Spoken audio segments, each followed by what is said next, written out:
माननीय मंत्रीगण, doctor PT. Usha, आज हमारे पेरिस ओलंपिक्स में भाग लेने वाले सारे एथलीट्स आपके साथ वार्ता करने के लिए आए हैं।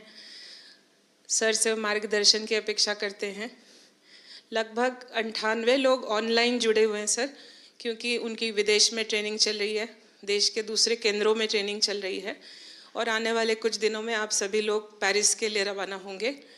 मैं अनुरोध करती हूँ सर से कि कृपया सबको मार्गदर्शन करें, प्रोत्साहन करें। धन्यवाद सर। आप सबका स्वागत है और जो साथी सब ऑनलाइन जुड़े हैं उनका भी स्वागत है। साथियों, मैं आज तो ज़्यादा समय नहीं लेता हूँ आपका, क्योंकि वो आप जाने के मूड में होंगे और जीतने के मूड में होंगे और मैं आपका जीत करके वापस आओगे तब स्वागत करने के मूड में हूँ। और इसलिए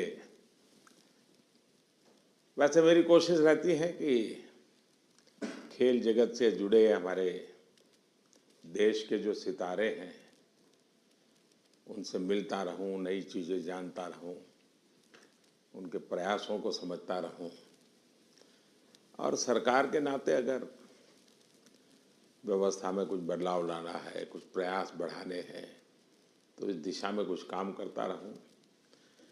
और मेरी कोशिश ये रहती है कि सबसे डायरेक्ट इंटरेक्शन करूं, ताकि फर्स्ट हैंड इन्फॉर्मेशन मिलती है। खेल का एक स्वभाव होता है जी, हर विद्यार्थी का जैसे रहता है,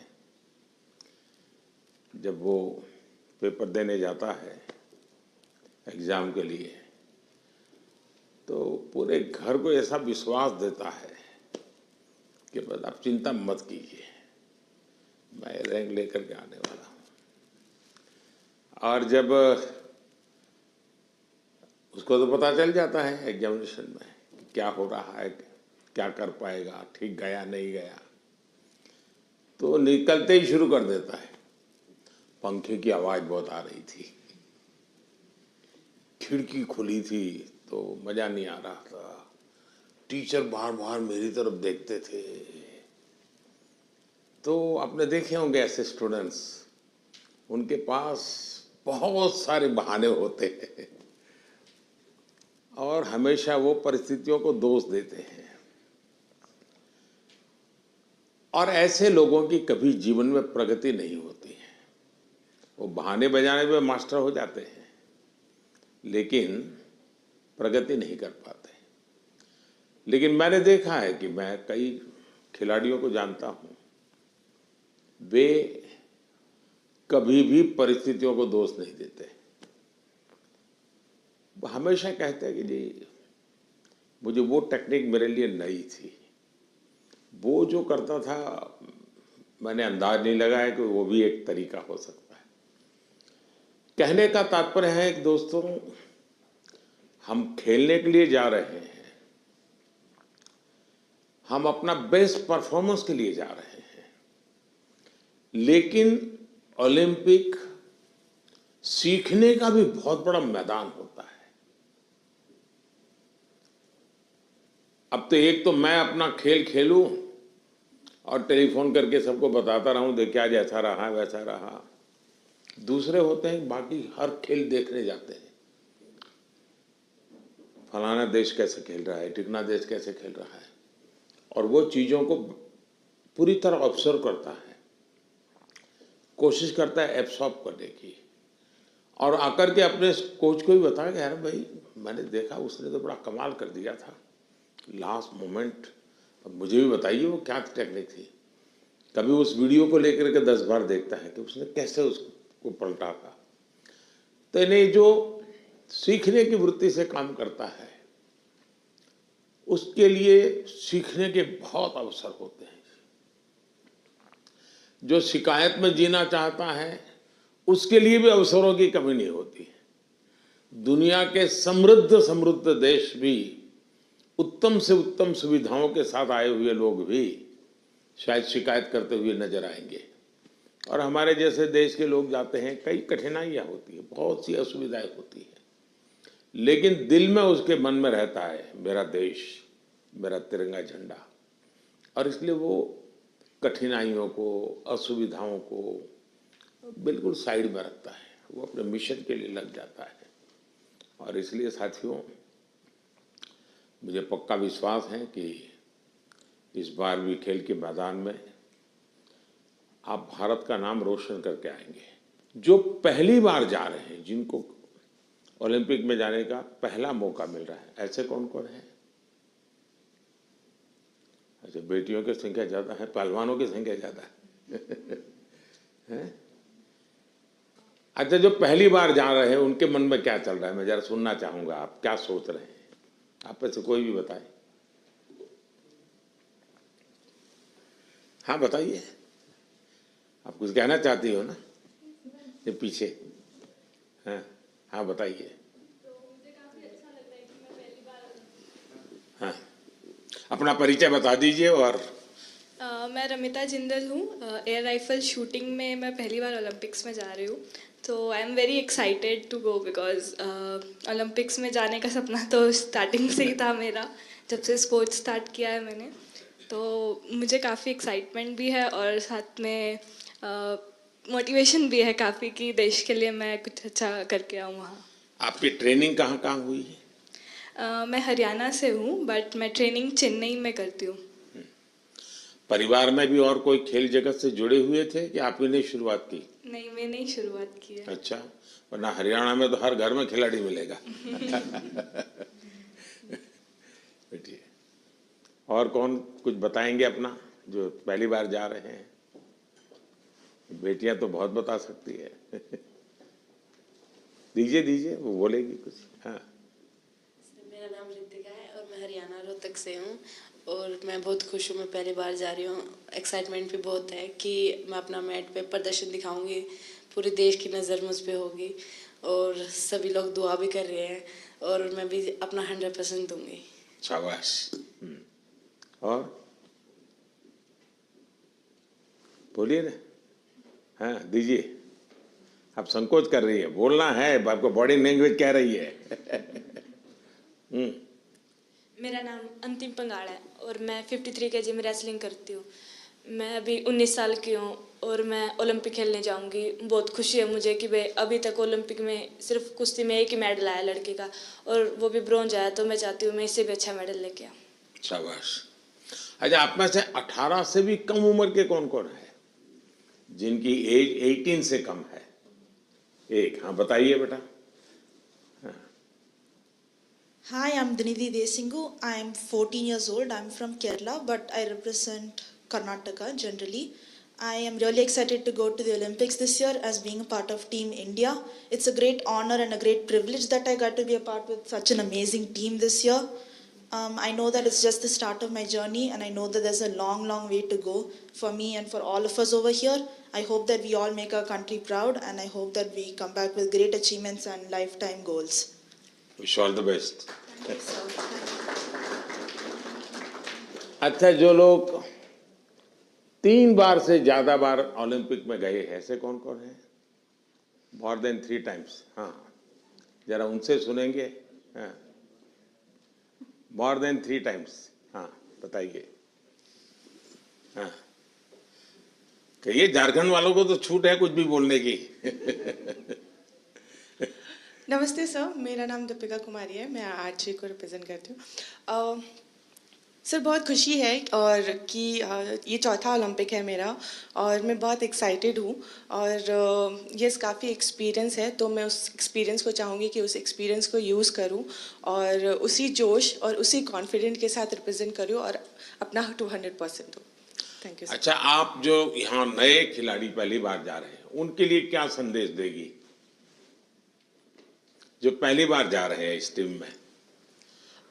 सर मैं बोलूँगी कि डेफिनेटली कि एक्साइटमेंट बहुत ज़्यादा होता है, बट मैं उनको बोलूँगी कि उस चकाचौंध में वो ना घुसे, जितना हो सके वो खुद पे फोकस करे और इंजॉय करें, पर पूरे फोकस के साथ, पूरे सेल्फ कॉन्फिडेंस के साथ। और मैं ये बोलूँगी कि मेडल जीतना है, उसके पीछे ना भागे, वो परफॉर्म करे, अच्छा परफॉर्म करे, ताकि मेडल उनके पास आए। अब 3 बार आप हुआ आई, पहली बार गई, उसमें कुछ सीखा होगा, कुछ आपने आकर के उसको प्रैक्टिस किया होगा। दूसरी बार गई, कुछ और सीखा होगा। मैं जान सकता हूं कि आपने ऐसा कौन सी चीज़ें नई एडॉप्ट की जिसके कारण आपका कॉन्फिडेंस भी बढ़ा है और आपको लगता है कि आप देश को कुछ दे पाओगे? ये ऐसा तो नहीं कि रूटीन जो प्रैक्टिस करती थी वही करते, क्योंकि ज़्यादातर मैंने देखा है, जैसे मैं योगा वगैरह करने की आदी हूँ, तो मैं समय देता हूँ मेरे लिए, लेकिन मैंने देखा है कि जो एक रिदम बन जाती है, जाते ही जिससे शुरू करता हूँ वही से एकदम से शुरू हो जाता है। फिर मैं थोड़ा कॉन्शियस होकर कहूँ आज ये 2 छोड़ो, 2 नई चीज़ें करूँ, तो थोड़ा मुझे वैसा हर एक का आदत हो जाती है कि वो अपनी जो पुरानी हैबिट है उसी प्रकार से एक्ट करता रहता है और उसको लगता है मैंने कर लिया। आपकी स्थिति क्या है? सर, जो पुरानी अच्छी आदत है उसको कंटिन्यू करते हैं, और जैसे लास्ट टाइम कोई भी मैच से अगर हम हारते हैं तो उससे सीखते हैं, और प्रैक्टिस में आके वो गलती ना करें, उसको हम हर दिन रिपीट करते हैं ताकि वो हमारे आदत में उतर आए, जो अच्छी आदत है वो उतर आए, और वही चीज़ हम कंटिन्यू करने की कोशिश करते हैं। कभी कभी बुरी आदत भी तो आदत बन जाती है, शरीर का हिस्सा बन जाती है। सर, होता है ऐसा, बहुत बार होता है कि बुरी आदत लग जाती है, बट हम खुद को बात करते हैं खुद से और रिमाइंड कराते हैं कि ये चीज़ें हमको कैसे कन्वर्ट करनी है अच्छी चीज़ों में। और कौन है जो 3 बार जाकर के आए हैं? नमस्ते सर, मैं पोअम एमआर एथलेटिक्स से हूँ। 2008 में जब मैं ओलंपिक्स गई थी तो मैं 18 ईयर्स थी, तो मैं रिजर्व में थी सर। देन 2016 में हम लोग टीम में भागे थे, तो 2002 के बाद हम लोग फाइनल में नहीं आया, तो this time we want to create a national record and come into the finals. चलिए, with so confidence, thank you. ये जो बाहर जो है हमारे साथ ऑनलाइन जुड़े हैं, वे भी कुछ अपना अनुभव शेयर करना चाहते हैं तो अच्छा लगेगा सब खिलाड़ियों को। कौन बताना चाहता है? हाथ ऊपर करके शुरू कर दीजिए। नमस्कार सर। नमस्ते। मैं पीवी सिंधु। सर, मेरा अभी 3rd ओलंपिक्स में जा रही हूँ सर। तो फर्स्ट ओलंपिक्स में 2016 में सिल्वर लेके आई थी, और 2020 टोक्यो में ब्रॉन्ज लेके आई थी। तो इस बार I hope I change the colour sir, and I hope I come back with a medal. Obviously अभी बहुत एक्सपीरियंस से जा रही हूँ, but definitely it's not going to be easy, but I will try my best and hoping for another medal sir. Yeah. ये जो नए खिलाड़ी आ रहे हैं उनके लिए क्या कहोगी? बस फर्स्टली मैं बस ये कहती हूँ कि I wish them all the very best. बहुत लोग ये सोचते कि ओलंपिक्स है कैसा खेलना, और प्रेशर भी बहुत रहता है, और कुछ लोगों को ये रहता है कि वो एक्साइटमेंट रहता है कि you know it's a first Olympics and we want to go to the Olympics. But I just want to say that you know it is like any other tournament. It's just that हम focus करना है, और we have to have that belief in ourselves that we can do it. And definitely सब लोग hard work कर रहे हैं, तो I wish them that they give their 100%, not think that it is some different tournament and it is going to be hard. But I just want to tell them that it is like any other tournament, and I want them to give their 100%. चलिए, pressure तो सब लोग सब। Thank you sir, thank you. और कौन कोई है जो बाहर से बात करना चाहेंगे? नमस्ते सर। नमस्ते जी। प्रियंका गोस्वामी। नमस्ते जी। तुम्हारे बालकृष्ण कहाँ है? सर मेरे पास ही है, यहीं पे स्विट्जरलैंड में। तो इस बार भी बालकृष्ण को लेके जा रही हो ना? हाँ जी सर, ओलंपिक्स उनका भी दूसरा ओलंपिक्स है। सबसे पहले तो सर आपको बधाई हो कि आप तीसरी बार प्रधानमंत्री बने हैं और हमें सभी खिलाड़ियों को आपसे दोबारा से बात करने का और मिलने का मौका मिला है।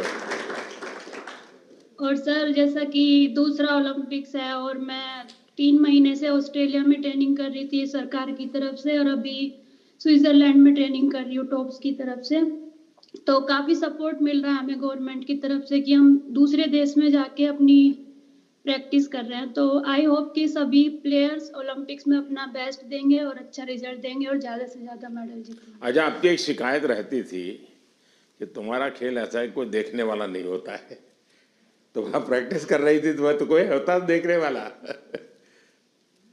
हाँ सर, विदेशों में तो इस खेल को भी मतलब उतनी ही अहमियत दी जाती है जितनी की और खेलों में दी जाती है, तो अपने देश में थोड़ा सा कम था, लेकिन जब से आप भी उसको इनक्रेज कर रहे हो कि सब देखो, इस हर खिलाड़ी के लिए आप बोलते हैं, तो हमारे देश में भी बहुत लोग अभी खेल को देख रहे हैं और काफी बढ़ावा मिल रहा है खिलाड़ी को और हमें भी सपोर्ट मिलता है कि कोई देखता है हमारा इवेंट कि हाँ सब बैठ के देख रहे हैं, तो हमें भी और मोटिवेशन आता है कि अच्छा करना है।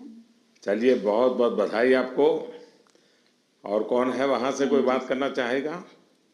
सर नमस्कार सर। नमस्कार। मैं निखत बोल रही हूँ सर। मैं बॉक्सिंग में 50 कैटेगरी में इंडिया को रिप्रेजेंट करने जा रही हूँ ओलंपिक्स में, और ये मेरा पहला ओलंपिक्स है और मैं बहुत एक्साइटेड हूँ। एट द सेम टाइम अपने आप को फोकस रख रही हूँ क्योंकि पूरे देशवासियों का मेरे ऊपर एक्सपेक्टेशंस है, तो मैं उनकी उम्मीदों पे खड़े उतरना चाहती हूँ और अपने देश का नाम रोशन करके वापस लौटना चाहूँगी। बहुत बहुत शुभकामनाएं। नीरज कुछ कह रहे थे? हाँ नमस्ते सर। नमस्ते भैया। कैसे हो सर? मैं वैसा ही हूँ। तेरा चूरमा अभी तक आया नहीं। चूरमा लेके आएंगे सर इस बार। पिछली बार वो दिल्ली में चीनी वाला चूरमा था, आपको हरियाणा का वही तो। और नहीं, मुझे तेरी बाघ के हाथ का चूरमा खाना है। पक्का सर। बताइए। बिल्कुल सर, हम भी अभी बाहर हैं जर्मनी में और ट्रेनिंग बहुत अच्छी चल रही है। इस बार मैं काफी कम कंपटीशन खेल रहा हूँ क्योंकि बीच बीच में मुझे एक इंजरी हो रही है, पर अभी काफी बेटर है। अभी कुछ दिन पहले मैं फिनलैंड में कंपटीशन खेल रहा था और वो काफी अच्छा रहा। और 1 महीना है हमारे पास ओलंपिक्स के लिए और ट्रेनिंग बहुत बढ़िया चल रही है। कोशिश कर रहे हैं कि अपने आप को पूरा फिट करके जाएं पेरिस में और 100% दें सर अपनी कंट्री के लिए, क्योंकि 4 साल में आता है। मैं सभी एथलीट्स को ये बोलना चाहूँगा कि 4 साल में मौका मिलता है और अपने अंदर घुस के उस चीज़ को निकालें कि क्या वो चीज़ है जिससे हम अपना बेस्ट दे सकते हैं। क्योंकि मेरा टोक्यो मेरा पहला ओलंपिक्स था और पहले ओलंपिक्स में ही बहुत ही अच्छा रिजल्ट रहा, गोल्ड जीता देश के लिए। और उसका रीज़न मैं मानता हूँ कि यही है कि मन में डर नहीं था, निडर होके खेला और बहुत ही बिलीव था खुद पे कि ट्रेनिंग बहुत अच्छी हुई है। और मैं सभी एथलीट्स को ये बोलूँगा कि वैसे ही खेलें, किसी से डरने की घबराने की जरूरत नहीं है, क्योंकि वो भी इंसान है। कई बार हमको लगता है कि शायद यूरोपियंस ज़्यादा स्ट्रॉन्ग है या फिर यूएस के एथलीट या दूसरी कंट्रीज के ज़्यादा स्ट्रॉन्ग है, लेकिन वही है कि अगर हम खुद को पहचान लें कि हाँ हम इतनी मेहनत कर रहे हैं, अपने घर बार को छोड़ के इतनी दूर हैं, तो कुछ भी पॉसिबल है जी। चलिए, बहुत बढ़िया टिप दिए हैं सबको। मैं आपका धन्यवाद करता हूँ और आपको शुभकामनाएं देता हूँ। आपका स्वास्थ्य अच्छा रहे, 1 महीने में कोई नई इंजरी ना हो भाई। बिल्कुल सर, वही कोशिश कर रहे हैं। देखिए साथियों, आपने देखा होगा कि 2-3 बातें बहुत अच्छी निकली, क्योंकि आप जो अनुभवी लोग हैं उनसे जो जानने को मिलता है उसकी एक अहमियत होती है। जैसे आपको बताया गया कि वहाँ के तामझाम में डूब मत जाना, खो मत जाना, ये बहुत सही है जी। अदरवाइज हमारे लिए वो उसी का प्रभाव इतना होता है कि हम शायद अपनी चीज़ को फोकस नहीं कर पाते हैं। दूसरा, परमात्मा ने हमें एक कद दिया है, बाकी खिलाड़ी हमसे बड़े कद वाले होते हैं, लेकिन हम पक्का मान के चले यहाँ कद का खेल नहीं है जी, यहाँ कौशल्य का खेल है, आपकी टैलेंट का खेल है। सामने वाले का शरीर हमसे 2 फीट ऊंचा है, चौड़ा है, इसकी परवाह मत कीजिए। आपको अपने टैलेंट पे भरोसा होना चाहिए और फिर सामने कितना ही शरीर मोटा हो, बड़ा तगड़ा हो, दिखने में बड़ा शानदार हो, तो वो जीत ही जाएगा ये मानने का कारण नहीं होता है। तो हमने कोशिश, अपने पास जो कौशल है, अपने पास जो टैलेंट है, उस पर ही हमारा फोकस होना चाहिए और वही हमें परिणाम देता है। आपने देखा होगा कि बहुत सारे लोग, बहुत कुछ आता है उनको, लेकिन एग्जामिनेशन के समय गड़बड़ हो जाती है। उनको लगता है यार याद नहीं आता है, फिर सोचता है, कुछ कोरिलेट करता है, और उसका मूल कारण उसका एग्जाम पर ध्यान कम होता है।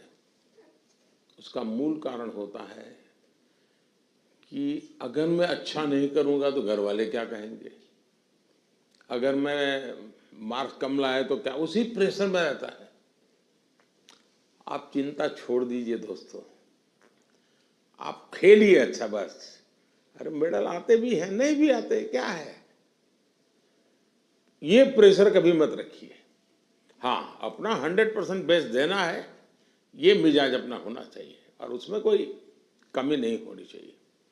दूसरा, आप लोग जानते होंगे, आपको शायद ये आपके कोचेज हैं वो सब, ये आपकी जो साइकोलॉजिकल जो ट्रीट करते हैं वो भी आपको समझाते होंगे। खेल जगत में प्रैक्टिस का जितना महत्व है, कंसिस्टेंसी का जितना महत्व है, उतना ही महत्व नींद का है। और कभी कभी तो कल सुबह मैच होने वाला, आज रात को नींद ही नहीं आ रही है,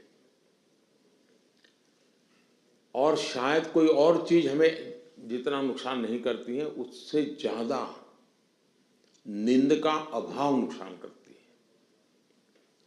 और आपको आश्चर्य होगा कि एक ऐसा प्रधानमंत्री है जो हमको सोने के लिए कह रहा है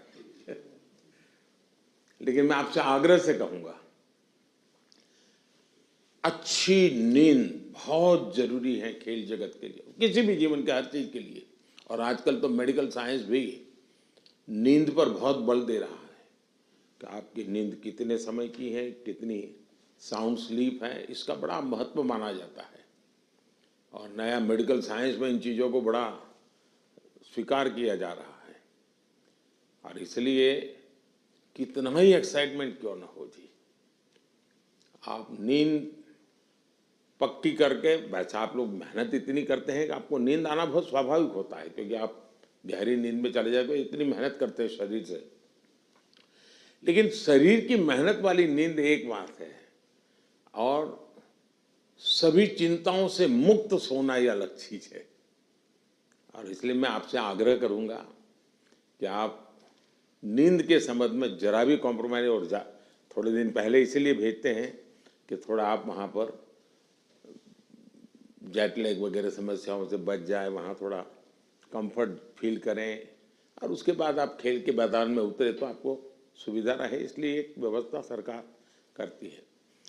खिलाड़ियों की सुविधा के लिए इस बार भी कुछ नई नई चीज़ें करने का प्रयास किया है, लेकिन फिर भी मैं कह नहीं सकता हूँ कि हर एक को सब कुछ वहाँ सुविधाजनक होगा ही कि नहीं होगा, लेकिन कोशिश की है। इन दिनों हम वहाँ के जो भारतीय समुदाय है उनको भी जरा एक्टिवेट करते हैं, उनको मोबिलाइज करते हैं, जरा आप भी हमारे खिलाड़ियों के साथ जरा जुड़िए। कुछ डिसिप्लिन रहती है, इसलिए उतने तो निकट नहीं रह सकते, लेकिन फिर भी वो ख्याल रखते हैं, चिंता करते हैं। जिसका खेल पूरा हो जाता है उसकी तो भरपूर चिंता करते हैं। लेकिन हम कोशिश करते हैं कि एक प्रकार से आप लोगों के लिए कंफर्ट रहें, असुविधा ना हो, और आप लोग अच्छा परिणाम लेकर के आए। मेरी तरफ से आप लोगों को बहुत बहुत शुभकामनाएं हैं, और मैं आप लोगों का फिर से एक बार इंतज़ार करूंगा जब आप 11 अगस्त को तो सारा खेल पूरा होगा। आप में से लोग जल्दी जाएंगे, जल्दी आएंगे, ऐसा तो क्रम रहता है, लेकिन मैं कोशिश करूंगा कि 15 अगस्त को एक बार लाल किले पर जब कार्यक्रम होता है तो आप लोग भी उसमें उपस्थित रहें, ताकि देश देखेगा कि यहाँ से हमारे ओलंपिक खेलने के लिए जो गए थे, क्योंकि ओलंपिक खेलने जाना ये भी बहुत बड़ी बात होती है जी। खेल में क्या करके आते हैं वो तो उसमें 4 चांद लगा देता है, लेकिन देश के अंदर इतना सारा खेल जगत के लोगों का होने के बाद आप में से खेलो इंडिया से निकल कर के खिलाड़ी बने ऐसे कितने हैं? अच्छा, ये भी काफी लोग हैं। तो आपका क्या कैसा कौन सा खेल रहा क्या है, बता दीजिए जरा। हेलो सर, मैं सिफ्त हूँ और मैं शूटिंग करती हूँ। तो खेलो इंडिया ने मुझे काफ़ी हेल्प की है, क्योंकि दिल्ली में ट्रेनिंग करके और उस टीम में आके जो भी मेरा रिजल्ट आया तो खेलो इंडिया के कारण ही आया। चलिए, अच्छी शुरुआत है। हाँ जी। आपका? नमस्ते सर, मेरा नाम मनु भाकर है। मैं शूटिंग में ही अभी दूसरा ओलंपिक मेरी इंडिया को रिप्रेजेंट करूँगी। 2018 में जो फर्स्ट एडिशन था खेलो इंडिया स्कूल गेम्स का, उसमें मैंने नेशनल रिकॉर्ड के साथ गोल्ड मेडल जीता था। और वहीं से उसके बाद मैं टॉप्स के कोर ग्रुप में आ गई थी। और तब से बस यही था कि इंडिया की जर्सी चाहिए और इंडिया के लिए खेलना है। और खेलो इंडिया एक ऐसा प्लेटफॉर्म था जो बहुत सारे लोगों को उसने एक मार्गदर्शन दिया है। और आई थिंक वहाँ से काफ़ी सारे एथलीट्स ऐसे हैं जो आज मैं अपनी टीम में देखती हूँ, मेरे साथ भी खेलते हैं और मेरे से जूनियर भी हैं जो खेलो इंडिया से आए हैं। और उसकी एक बड़ी स्टेप होती है टॉप्स, जो मुझे 2018 से ही उसका सपोर्ट मिला है। और मैं बहुत ही शुक्रगुजार हूँ कि इनकी सपोर्ट की वजह से जो एक खिलाड़ी की छोटी छोटी समस्याएं होती हैं वो उनका हल निकाल देते हैं। तो आई थिंक बहुत मेजर रोल प्ले किया है मेरे लिए तो खेलो इंडिया ने और टॉप्स ने। सो जी सर, जो आज मैं यहाँ हूँ मैं उसके काफ़ी हद तक उसका सहारा रहा है। जी शुक्रिया सर। चलिए, बहुत शुभकामनाएं आपको। और कोई है जो कुछ कहना चाहते हैं, आप अपने हिसाब से कुछ बात बताना चाहते हैं? हाँ, नमस्कार सर, मैं हरमनप्रीत सिंह हूँ हॉकी टीम से।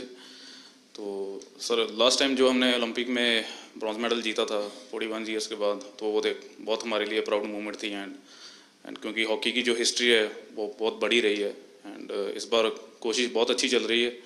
एंड फैसिलिटीज़ की बात करूँ, सब दिख रहे हैं। हाँ जी आपकी टोली। तो फैसिलिटी सर, हम बेंगलोर साई में रहते हैं तो one of the best facilities हमें मिल रही हैं।